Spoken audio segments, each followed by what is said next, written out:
No Espiritismo, a ideia é que os sofrimentos de uma pessoa possam ser aproveitados para beneficiar outras pessoas está diretamente relacionada ao conceito de solidariedade e caridade.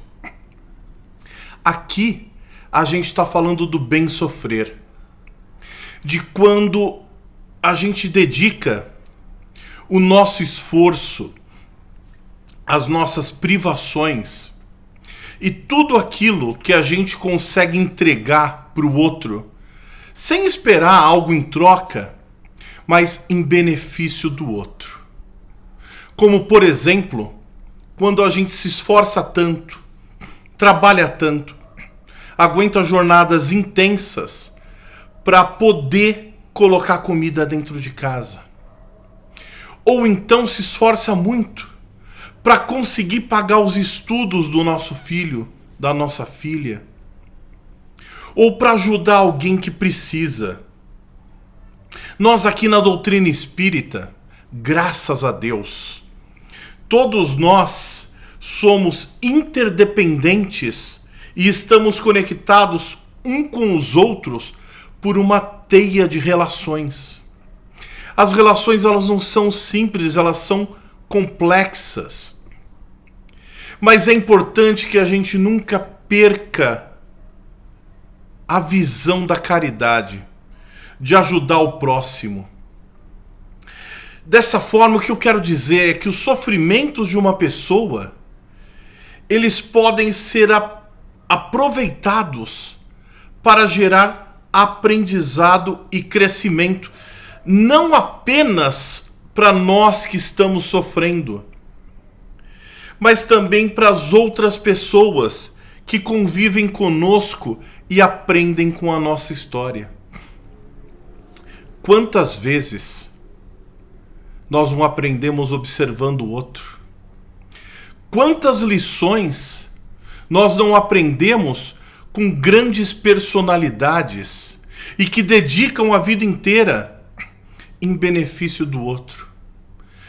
Quantas lições nós não aprendemos com Chico Xavier, que dedicou uma vida inteira em trazer conforto para as pessoas através de cartas dos entes queridos que já haviam partido para outro plano? Quantos corações ele não consolou com todas essas cartas? Quantas mãezinhas tiveram notícia dos filhos e aqueceram o seu coração com a esperança e com a certeza de que a vida continua? Por isso, minhas irmãs e meus irmãos, o sofrimento, eles são um meio de aprendizado e evolução espiritual. É por meio desses obstáculos, dessas dificuldades que a vida nos impõe, que nós aprendemos mais e mais. Quando uma pessoa enfrenta dificuldades e consegue superá-las com coragem, fé, amor ao próximo, ela pode servir de exemplo e de inspiração para outras pessoas que estejam passando por situações semelhantes. Porque muitas vezes a gente vai nos mártires, né? A gente fala assim, olha, exemplo para mim é Jesus Cristo, é Paulo de Tarso, exemplo para mim é Madre Teresa de Calcutá, é Irmã Dulce, é São Francisco de Assis, é Santo Agostinho. Mas quantos exemplos assim a gente não conhece na nossa família, no nosso círculo social, no nosso trabalho, de pessoas que enfrentaram doenças, dificuldades materiais, muitas vezes, muito severas, e que conseguiram superar, e que a gente olha para aquela pessoa que convive ao nosso lado e fala, vejam que exemplo de resignação. Vejam que exemplo de fé. Vejam que exemplo de pessoa que pode servir para mim, que estou passando um problema, muitas vezes muito menor do que aquela pessoa passou. A solidariedade e a caridade são fundamentais no nosso processo de evolução, pois ajuda que a gente desenvolva a compaixão, o desapego e o amor ao próximo. Quando ajudamos uma pessoa que esteja passando por dificuldades, estamos também aprendendo a desenvolver essas virtudes em nós mesmos. É importante lembrar que os sofrimentos não devem ser encarados como um fim em si mesmos. Nem devemos desejar o sofrimento para nós ou para os outros. O objetivo principal dessa nossa vida é buscar a felicidade e a evolução espiritual.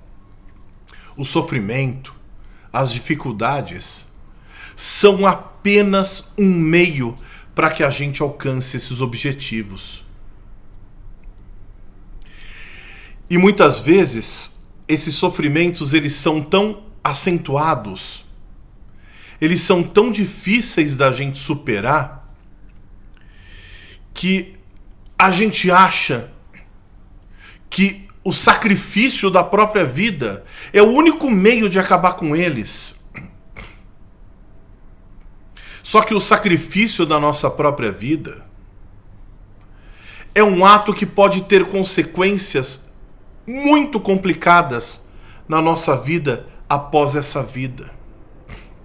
A vida não cessa com a finitude do corpo material. O que tem fim é esse corpo, nós somos espíritos.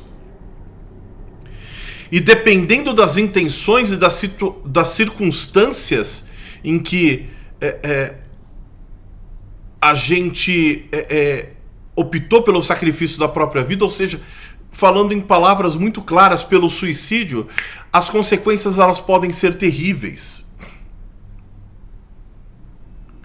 O corpo físico, ele termina. A vida como espíritos continua. O espírito é a nossa essência. A gente continua em outra dimensão, em outro plano, onde a gente vai ter novas oportunidades de evolução espiritual.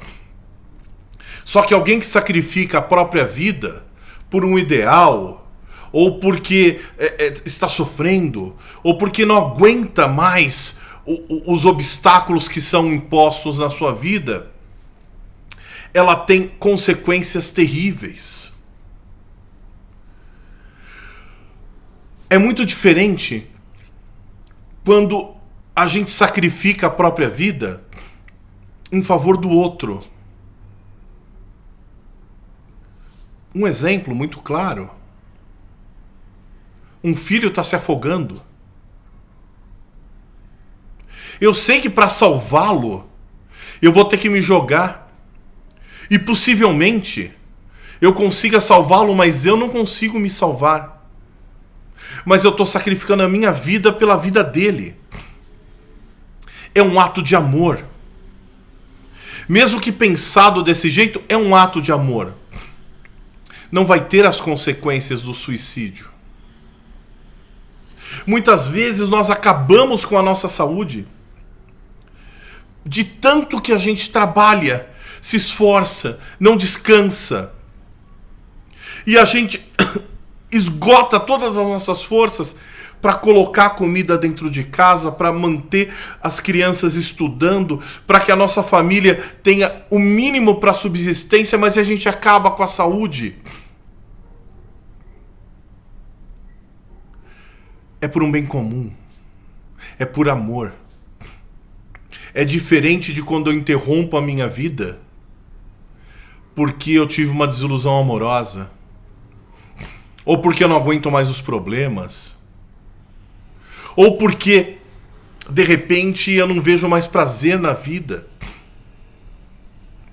Entendam que essa vida aqui, ela é uma dádiva que Deus nos dá para a nossa evolução, essa oportunidade de encarnação. E esses dois temas, proveito dos sofrimentos para outrem, sacrifício da própria vida, são os dois últimos temas do capítulo 5 do Evangelho segundo o Espiritismo. Eles correspondem aos itens 29, 30 e 31. Essa semana, na quarta-feira à noite, na nossa live do Evangelho no Lar, a gente encerra o capítulo 5 e semana que vem iniciamos o 6.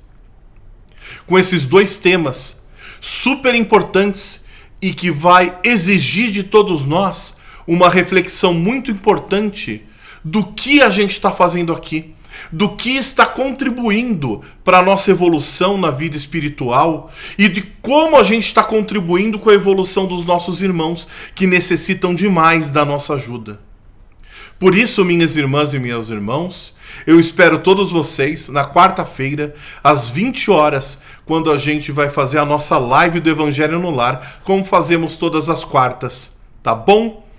Até quarta-feira, um beijo a todos e fiquem com Deus.